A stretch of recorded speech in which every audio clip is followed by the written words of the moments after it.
ওয়ালাইকুম আসসালাম। আপনারা নিউরাল টিউব ডিফেক্ট রোগটার নাম শুনেছেন। এদের মধ্যে সাধারণত 4 ধরনের রোগ হয়ে থাকে: মাইলোমেনিঙ্গোসিল, মেনিঙ্গোসিল, লাইপোমাইলোমেনিঙ্গোসিল এবং টার্মিনাল মাইলোসিস্টোসিল। তো এদের মধ্যে সবথেকে জটিল ভ্যারাইটি যেটা, সেটা হচ্ছে লাইপোমাইলোমেনিঙ্গোসিল।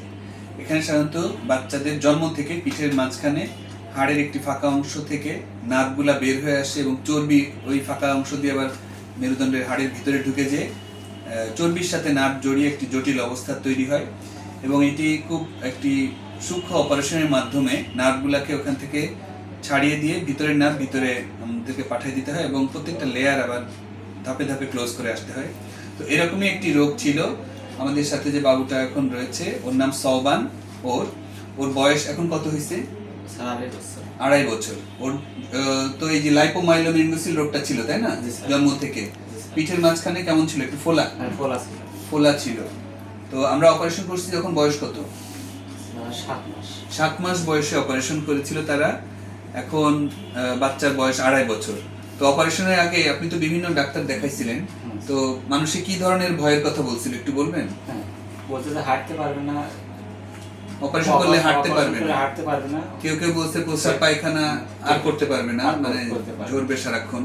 তো এই অবস্থায় ওনারা আতঙ্কিত হয়ে যখন আমার কাছে আসছিল, তখন আমি বলছি যে ইনশাল্লাহ তার যেই শক্তিটুকু আছে এটা একটুও কম হবে না, অর্থাৎ পায়ের শক্তি ঠিক থাকবে, সে হাঁটতে পারবে এবং তার প্রস্রাবের সামান্য দুর্বলতা ছিল, পায়খানাটা ভালো ছিল। আমি বলছি ঠিক ওই অবস্থায় থাকবে, এতে কোনো খারাপ হবে না।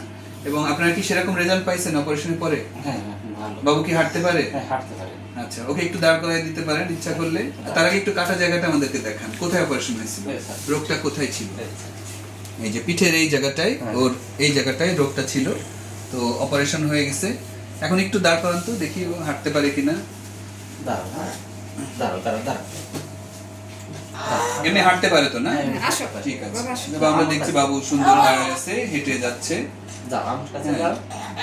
আচ্ছা, কোলে নেন, আপনি নিয়ে নেন।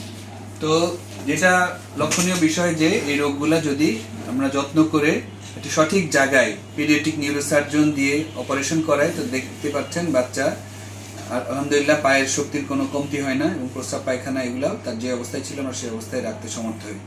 তো ধন্যবাদ। লাইপোমাইলোমেনিঙ্গোসিল রোগ হলে আপনি একজন পিডিয়াট্রিক নিউরোসার্জন দেখাবেন এবং বাচ্চা যাতে সুস্থ থাকে সেই ব্যবস্থা করবেন। ধন্যবাদ।